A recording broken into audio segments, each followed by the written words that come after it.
Isa sa bawat 10 Pilipino o halos 7 milyong katao ang minsan ay hindi pa nakatungtong sa paaralan. Ay ang pagsasalitaan ng bawat isa. Habang isa sa bawat 6 na Pinoy naman o higit 9 na milyong katao ang hindi marunong magbasa at magsulat. Okay, so pakibasa nga Lola ang binasa. Pusa. Sa ngayon, isa sa bawat 3 kabataang Pilipino o higit sa 11 milyong katao ang hindi makapag-aral. Ito'y sa kabila ng higit 100 bilyong pisong budget ngayong taon. Bakit hanggang ngayon tila puro problema pa rin ang madirinig tuwing mabubuksan ng usapin ng edukasyon sa bansa?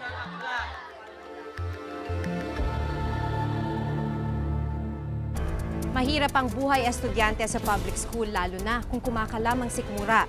Paano nga ba lalamnan ng utak ng estudyanteng gutom? Mahaba ang oras, mabigat ang trabaho. Yan ang buhay ng isang public school teacher. Ginaganahan pa kaya sila magtrabaho sa kakarampot nilang sweldo? Sinusukat ang kalidad ng edukasyon sa pamamagitan ng National Achievement Test. May nangunguna at may nahuhuli. Paano nga ba sila nagkakaiba o nagkakapareho?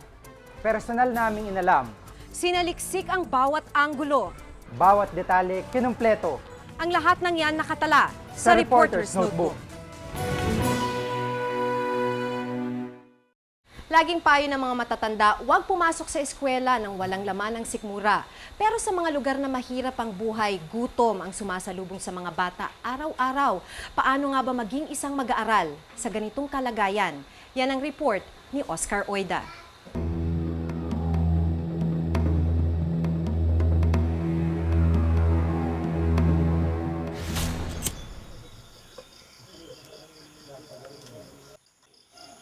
Habang ang karamihan sa atin ay mahimbing pang natutulog, gising na si Rosalie. Ang mga matang mabibigat pa, pilit na idinidilat, wag lang mahuli sa pagpasok sa eskwela. Mamara na, luto na. Ang kanyang agahan, tirang kanin mula sa hapunan ng nagdaang gabi. Matapos ang ilang subo, lalakad na si Rosalie. Halos 1 oras din kasi ang kanyang lalakarin patungo sa paaralan. Mula sa bundok na kinatitirikan ng kanilang munting bahay sa barangay Bagakay sa Masbate, maputik at mabato ang daang tatahakin. 3 sapa at 2 ilog rin ang kailangang tawirin. Ganito nagsisimula ang buhay ni Rosalie araw-araw.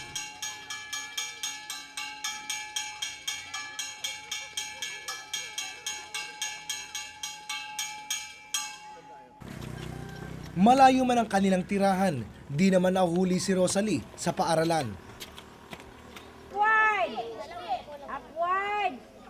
Sa liit niya at sa layo ng kanyang pinanggagalingan, lagi pa siyang una sa pila ng grade 1. Dahil sa kanilang taas, tila magkakasing edad sila, pero si Rosalie, 8 taong gulang na.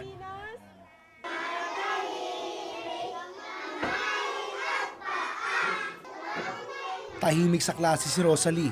Ang kanyang isipan hindi sa aralin nakatuon, kundi sa kanyang masakit na mga paa at kumakalam na sikmura. Siguro kung busog siguro siya, active. Pag gutom siya, nawala siya talagang baon, yun. Pag nakikita ko siya minsan tulog na. Okay, ma'am. Walang baon si Rosalie. Kaya umuwi pa siya sa kanila para mananghalian. Sa gitna ng gutom, muli niyang tatahakin ang mahirap na daan. Kaya malimit siyang absent paghapon.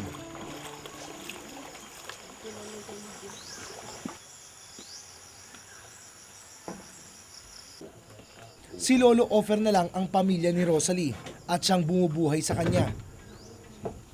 Pagkapanganak kay Rosalie, namatay ang kanyang ina at iniwan siya ng ama. Mula noon, si Lolo Offer na ang nag-aruga sa kanya. Walang pirming hanap buhay si Lolo Offer. Paminsan-minsan, nagtatrabaho siya sa kuprahan. Kung siswertihin, kumikita siya ng 100 sa isang araw.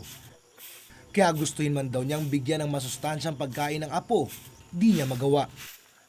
Naluluoy ako sa mga bata nga ni. Wala kami sa pagkaon. Padalagan ko doon sa mga akong mga kataraki.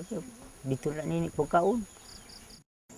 Sa edad na 68, may kahinaan na rin ang katawan ni Lolo Ofer. Anya, baka di raw magtagal, sundan na rin niya ang pumanaw na asawa. At pagdating ng araw, paano na daw si Rosalie? Ay, sundan.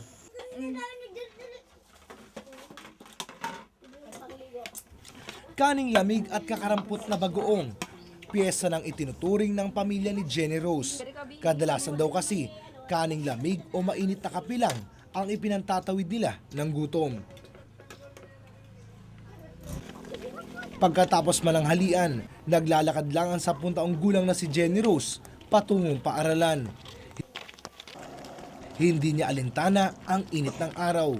Tubig ang tanging baon niya. Kung mamalasin, aagawin pa raw ng kanyang mga kaeskwela.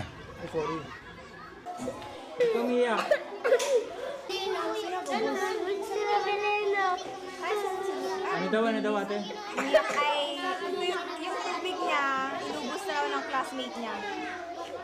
Nasaan ba yan? Nasaan ba yung uminom?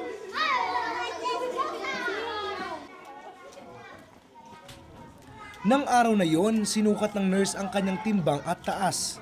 Yung timbang niya, 15.1, definitely po hindi siya normal sa kanyang age. Ang dapat sa kanya is 19.7 kilograms.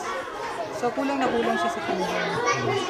Tapos yung height naman niya is 112.5. Yung dapat na height sa age niya is 119.2. So masasabi po natin na malnourished yung bata. Bukod sa problema sa malnutrisyon, may sakit pa umanong hika itong si Jenny Rose. Dahil walang pambili ng gamot, mga dahon lang ang panlunas ng ina ni Jenny Rose sa kanyang hika. Yung katas niya, yun ang pinapainom ko sa kanya.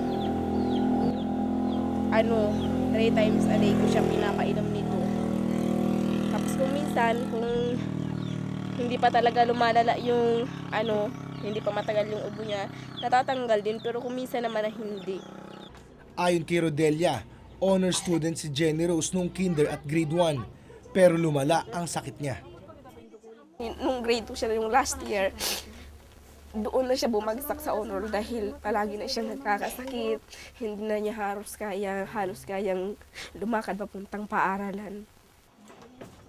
Sa kabila ng kanyang karamdaman, buong sipag pa rin sinisikap ni Jenny Rose na makapasok araw-araw. Gusto ko po kasi balang araw maging doktor. Doktor, yun ang pangarap mo. Pero ang ina ni Jenny Rose, naluluha na lang tuwing maririnig ang pangarap ng kanyang panganay na anak. Ang iniisip ko talaga, ano kaya kung kakayanin ng anak ko hanggang maglalagay siya ang sakit niya na ganyan, na palagi siyang hinihika kasi. Sina Rosalie at Jenny Rose ay ilan lang sa milyon-milyong mag-aaral sa bansa na may tuturing na malnourished. Noong school year 2004 hanggang 2005, halos 17% ng mga mag-aaral sa buong bansa ang natuklasang malnourished. Mababa ang kanilang timbang at mabagal silang tumangkad dahil sa kakulangan ng sustansya sa katawan. Sustansyang makukuha sa balanse pagkain ng karne, ng baboy, isda, prutas at mga gulay. Bilang tugon sa problemang ito, inilunsad ng Department of Education ang school feeding program sa 49 na probinsya sa bansa. Grade 1 lang ang sakop ng feeding program. Sa antas kasing ito, karaniwang mahina ang resistensya ng mga mag-aaral laban sa sakit. Ang kaso, hanggang 4 na buwan lang ang feeding program. Ayon sa talaan ng National Statistical Coordination Board o NSCB noong 2003, pangatlo ang Masbate sa pinakamahirap na probinsya sa bansa. Sa Bagakay Elementary School sa Masbate, inabutan naming nagsasagawa ng check-up ang mga nurse ng DepEd. May napatiang ka? Din. Okay. Dito sa Bagakay Elementary School, mahigit umano sa kalahati ng populasyon ng mga estudyante malnourished. Kaya pangamba ng mga guro, baka ilan sa kanila di makapagtapos ng pag-aaral. Ayon sa hepe ng Health and Nutrition Section ng DepEd sa Masbate, malaki ang epekto ng gutom sa pag-aaral ng mga bata. Alamya-alamya sila sa klase, hindi sila makasagot. Mid-afternoon pa lang, pagod na sila. Ayon sa talaan ng DepEd sa Masbate noong school year 2005 to 2006, 2 kada 10 mag-aaral sa probinsya ay malnourished. Dahil dito, nagkaroon ng feeding program ang DepEd sa probinsya.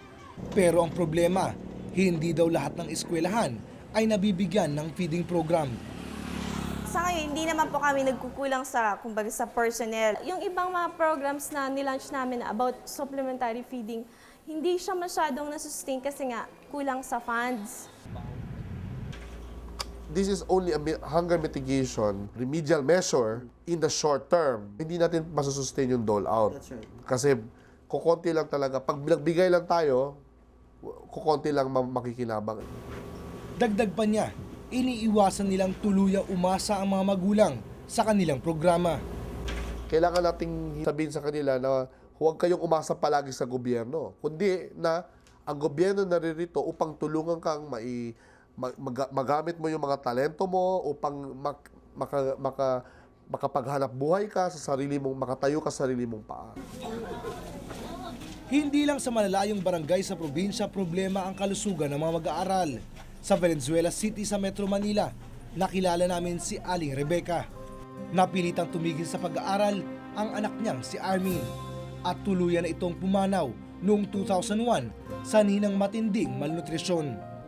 Sabi niya, Mama, paglaki ko, sabi niya, sasakay ako sa eroplano. Sabi niya. Ang pangarap ni Armin na maging piloto sa isang iglap, tuluyang naglaho. Kabataan ang itinuturing na pag-asa ng bayan. Edukasyon sana ang kanilang gamit sa pag-ukit ng magandang bukas. Pero para sa mga batang naghihikahos, isang malaking hadlang sa kanilang pag-aaral ang mahihina nilang katawan. Pasado man sila sa kanilang determinasyong makapagtapos, bagsak naman sila pagdating sa kalusugan. Ako si Oscar Oida at itong nakatala sa aking Reporter's Notebook.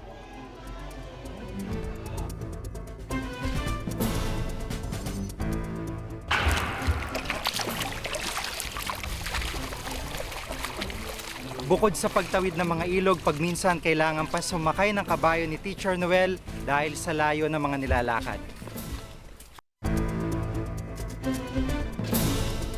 Mga public school teachers ang umuhubog sa pag-iisip at pagkatao ng milyong-milyong batang Pilipino. Sa kabila nito, kakarampot ang kanilang sweldo. Paano nga ba mabuhay ng marangal ang isang guro sa kanyang maliit na sweldo?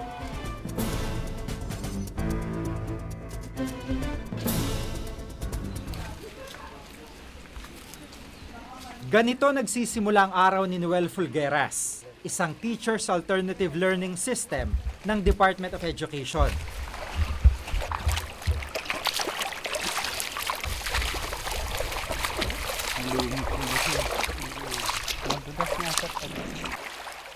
Mobile teacher ang tawag sa kanya o gurong dumadayo sa mga liblib na lugar gaya ng barangay na ito sa Fami, Laguna.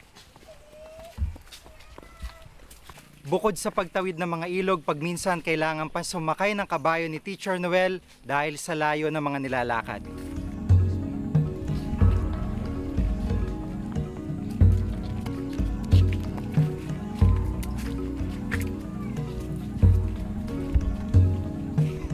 Tawag na dialogo. So ang dialogo ay ang pagsasalitaan ng bawat isa. Dito sa ilalim ng puno sila kadalasan nagkaklase. At ang kanyang mga estudyante, mula lola hanggang sa kanilang mga apo. Anong nagkakaiba sa kanila? Okay, so nagkakaiba lang sa kanilang... Ay, ano yan? Nagkakaisa. Okay, nagkakaisa. Ito yung klase ni Sir Noel dito sa Barangay Maate, Fami, Laguna. Halo-halo ang edad ng mga nag-aaral dito. Yung pinakabata na pag-alaman natin na 16 na taong gulang lamang, samantalang yung pinakamatanda ay 74 na taong gulang. Malaking bagay naman po sa akin. Dahil natututo ako. Napamahal na din sa akin yung trabaho. Unang-una, siyempre, sino pang higit na tutulungan mo, di ba? Yung mga kababayan mo, lalo na sa panahon na nasa krisis sila. Masarap yung pakiramdam. Kasi ang dami ko na natutulungan eh. Paano niya pinalabas? Paano niya pinalabas yung paggamit ng wikang Pilipino? Matinding paghihirap ang dala ng napiling propesyon ni Noel, pero baliwala ito sa kanya. Pag sobrang lakas ng ulan, bumaba yung ilog, hindi kayo makatawid. So yun yung mga masasabi kong isa sa hirap na nararanasan namin. Sabi nga nila, ang mobile teacher is the hero. Yun ang tunay na bayaning guro. Ano pa pwedeng mabuo mula sa salitang kautusan na salita? Hirap at pawis ang puhunan ni Noel sa kanyang propesyon. Pero hindi lang siya ang nakakaranas nito.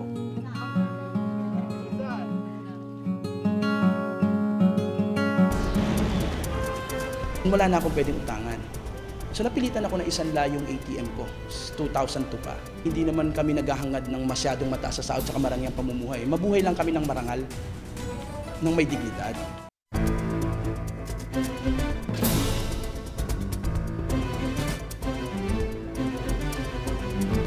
Ngayong hapon, ang ating pagsasalarin sa Pilipino to ay ang antas ng paggamit ng wika.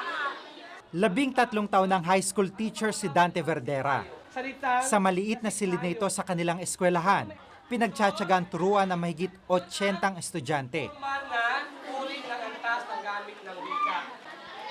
Kahit pagod sa pagtuturo, tuwing may bakanteng oras, ito naman ang kanyang pinagkakabalahan, magbenta ng mga panghimagas. Bagamat meron kaming school canteen na pag-ari ng aming cooperative, minsan para naunawaan na rin ng mga administrators ang ginagawa namin dahil alam nga nila na kulang ang mga kita ng guro. Ano ba ang mga bata? Sa maliit na tirahang ito sa Quezon City nakatira si Dante. Siksikan ng pamilya kasama ang 5 mga anak.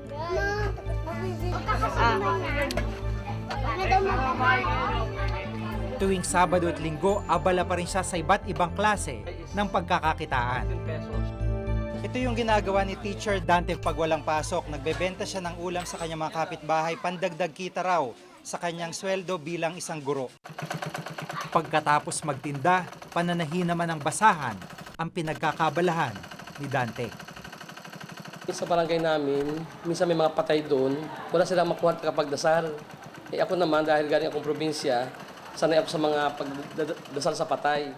Kung maaari ayokong tumanggap ng ganon, pero pag iniisip ko na bukas walang pamasahe yung mga anak ko, pikit mata, tinatanggap ko na.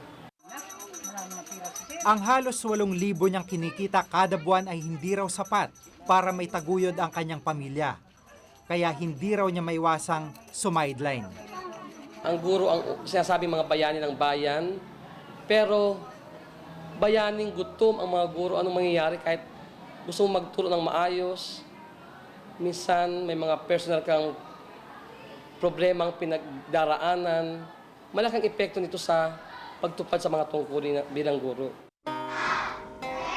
Halos 10,000 piso ang basic salary ng isang teacher. Pero marami pang mga kinakaltas dito. Ang resulta, ang sweldo tila wala ng halaga kung ang tumataas na antas ng buhay ang pagbabasehan. Kaya ang ilang mga guro nauwi sa pagsa-sideline. Ano, 250, kuhanin mo na. Mura na yan, nakasale yan. Talaga? Mistulang professional vendor kung magbenta si Nancy Cananes.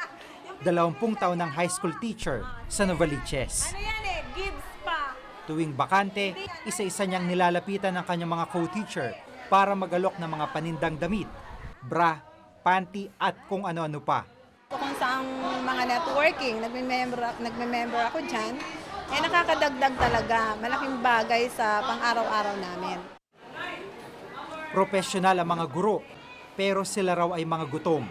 Bugbog na sa trabaho, pero kakarampot naman ang kinikita. Knowledge?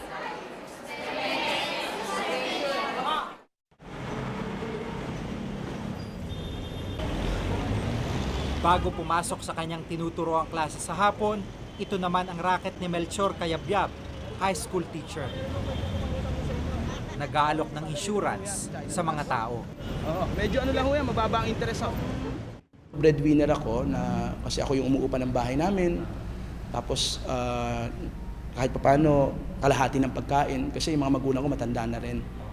Tapos may girlfriend ako for the past 10 years na hindi ko mapakasalan hanggang ngayon.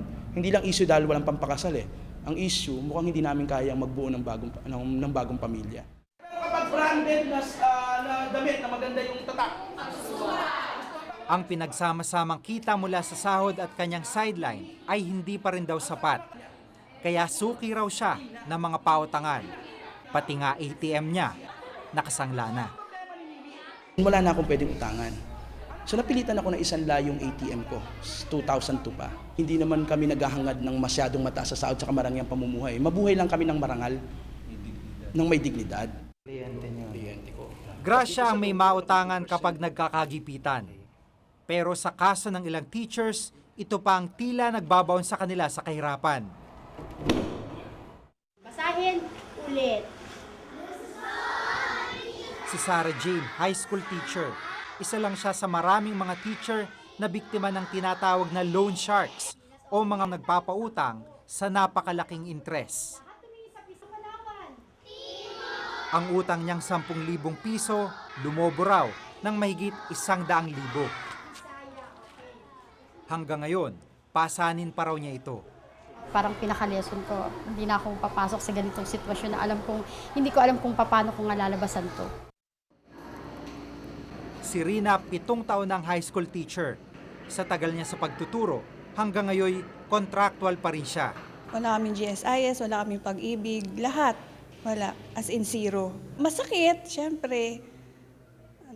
Nakakaiyak minsan dahil ikaw mismo talaga gagawa ng paraan para magkaroon ka ng mga benefits na yan. Ang kakarampot na sweldo ang dahilan ng ilang mga guro, kaya sila'y umaalis ng bansa. Malungkot na pangyayaring mahirap namang pigilan. Wala akong nakikitang safety net ng mga teachers. Ibig sabihin, wala tayong pangsanggalang sa kanila pag nalulubog sila sa kahirapan. Isa sa mga tinitingnan natin ngayon ay yung pag-i-empower sa kanila at pagbubuo nila ng mga kooperatiba na sinusuportahan natin upang makatulong sa kanila in ways economically or legally. Yun ang ginagawa natin. Sa kasalukuyan, libo-libong bilang ng mga guro na ang nag-ibang bayan. Sa kabila ng kakulangan ng mga teacher dito sa atin, tila nadaragdagan pa ang mga nagnanais na mag-abroad. Kulang na nga sila, patuloy pang nalalagasan. Meron din lang naman oportunidad dito. Kung may oportunidad, di sana dito na maganda-ganda buhay namin, hindi eh. Pero hindi, napipilitan kami na maraming lumabas kasi kailangan nilang buhayin yung kanilang pamilya eh. Sinasabing pinakamarangal na propesyon ng pagtuturo. Sa kamay ng mga teacher kasi nahuhubog ang bawat tao, lalo na ang mga kabataan. At kung nasusukat daw ang dangal nila sa mga hirap na kanilang ipinamamalas, mga bayani nga silang may tuturing. Ang nakakalungkot, tila hindi nasusuklian ang kanilang mga sakripisyo. Ako si Jigo Manikad at itong nakatala sa aking Reporter's Notebook. Okay, isang pakibasa nga lola ang binasa.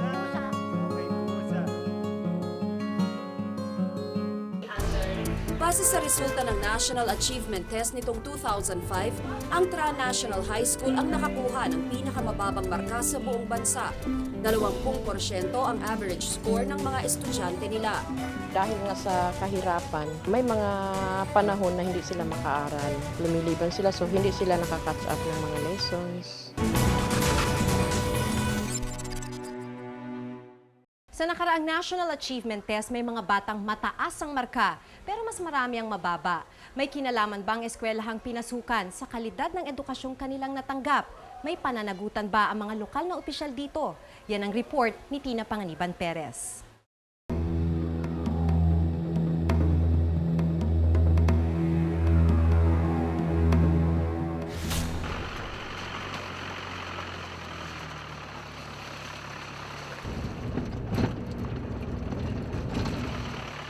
Lubak-lubak, putikan, mabato, at delikado ang daan patungong Lebak Sultan Kudarat.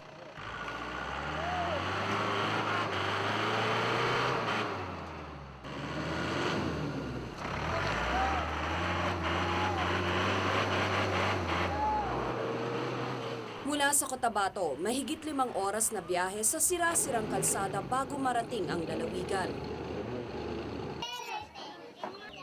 Sa kadulu-duluhang barangay ng Datu Caron sa Lebak, Sultan Kudarat, nakilala ko si Aisa Dumol. 4th year high school na siya at kung mapapanatili niya ang mataas niyang marka, siya ang tatanghaling valedictorian ng kanyang paaralan sa darating na graduation.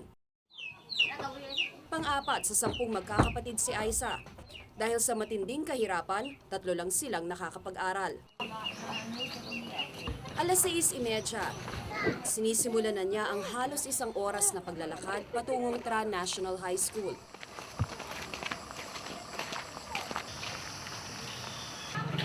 Dito sa Tra National High School nag-aaral si Aisa.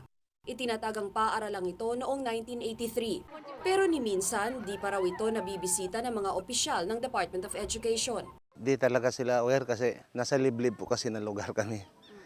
Mahirap po maparating. Hindi naman po kasi namin pwedeng i-direct yung hinanaing namin kasi napakalawak po ng bureaucracy kasi ng DepEd.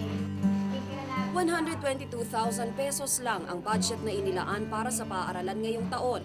Di man lang sapat para makabili ng libro para sa mga estudyante. Kulang din ang pasilidad. Lilima lang ang classroom para sa mahigit 200 estudyante ng buong high school. May isa pa sanang itinatayo pero tila di raw ito binibigyang pansin ng lokal na pamahalaan. Ang problema din, medyo substandard ang pagkagawa. Yung pagkakabit manipis, ang pagkakabit ng bakal madalang. Paano po papaulitin niyo po? Mapapa-inspect ko po ito sa supervising engineer ng DPWH at hindi makakapasa sa kanilang standard, talagang ipapabakbak ko po ito. Sa tagal ng nakatiwangwang ng dapat sanay computer room ng paaralan, natutungkab na ang semento nito. Ang mga ginamit na bakal, manipis. Pero kahit maipatayo man ito, di rin magagamit ng mga estudyante. Maliban kasi sa walang pondo para makabili ng computer, wala ring kuryente sa lugar. Base sa resulta ng National Achievement Test nitong 2005, ang Tra National High School ang nakakuha ng pinakamababang marka sa buong bansa. 20% ang average score ng mga estudyante nila. Dahil nga sa kahirapan, may mga panahon na hindi sila makaaral. Lumiliban sila so hindi sila nakakatch up ng mga lessons. Di kalayuan sa Tra National High School, kahirapan din ang problema ng ilang mag-aaral sa Teresita Patalinhug Memorial Elementary School. Pero ayon sa datos ng DepEd, di ito naging hadlang para ituring ang paaralan na isa sa mga pinakamahusay sa Sultan Kudarat. Pero ang dating maayos na paaralan, nasunog na yero at kahoy na lang ang natitirang palatandaan. Wala po kayo naisalba? Wala mga gamit na. After ho ng sunog, siyempre ang aming mga textbook ko talagang wala. Para lang di maantala ang klase, halos mamalimos si Mrs. Estimo sa ibang paaralan para sa mga lumang desk at upuan. Mga nakumpiskang illegal logs naman ang donasyon ng DENR. Ang mga yero at coco lumber galing sa mga magulang ng mga estudyante. Pero ang mga estudyante tila di apektado. Walang nagrereklamo kahit pasiksikan sila sa mga sira-sirang mesa at upuan. Tuloy ang leksyon sa gitna ng pukpukan. Paano na ngayon nasunog yung classroom niyo? Wala po, okay lang po. Okay lang? Di ka ba nahihirapan? Hindi po. Pinoproblema rin ng ilang teacher dito ang napakababa nilang sahod. Ilan kasi sa kanila, hindi DepEd ang nagpapasweldo, kundi lokal na pamahalaan. Kaya imbes na higit 9,000 na karaniwang sahod ng teacher, 1,500 pesos kada buwan lang ang kanilang kinikita. Dito pa nila kukunin ang mga gamit na kanilang kailangan sa pagtuturo, tulad ng chalk, Manila paper, at pati uniforme nila.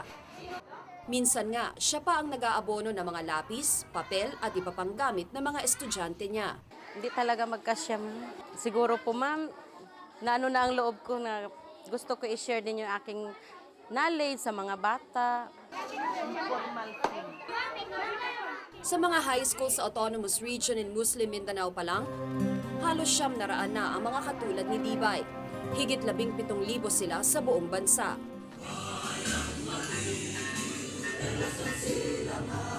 Ibang-iba ang sitwasyon sa Regional Science High School ng La Union. Sila ang pangalawa sa may pinakamataas na markang nakuha sa National Achievement Test noong nakaraang taon.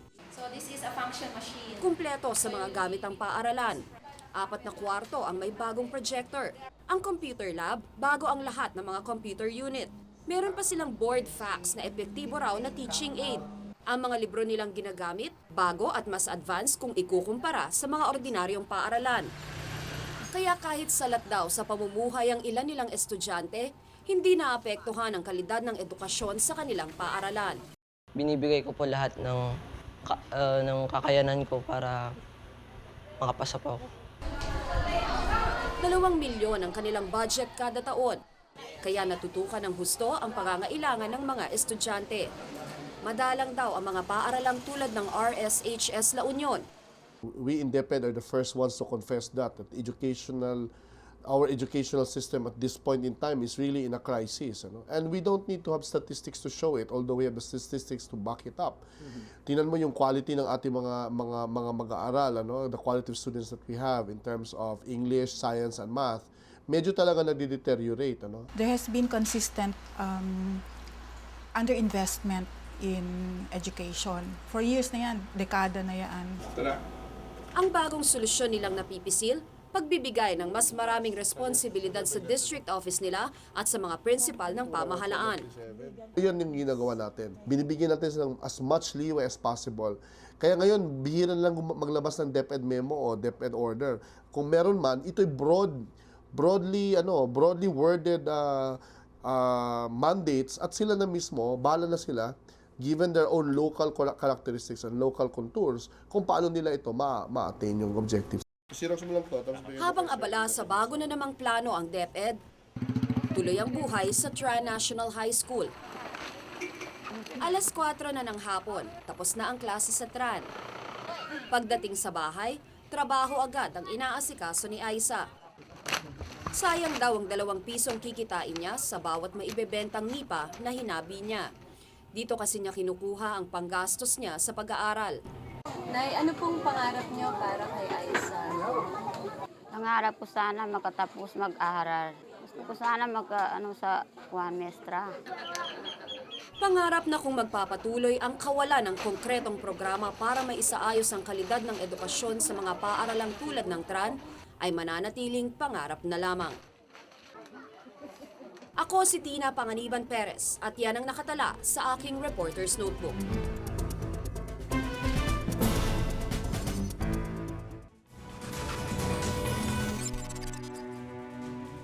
Kung may nais kayong ipasiyasat na isyo balita, maaari kayong tumawag sa aming numerong 928-7021, local 1424. Maaari rin po kayong mag-email sa reportersnotebook@gmanetwork.com. Para sa malalimang pagtingin sa mga issue at balita, samahan kaming muli sa susunod na Martes. Ako si Maki Pulido. Ako si Giga Manikad at ito ang Reporter's Notebook.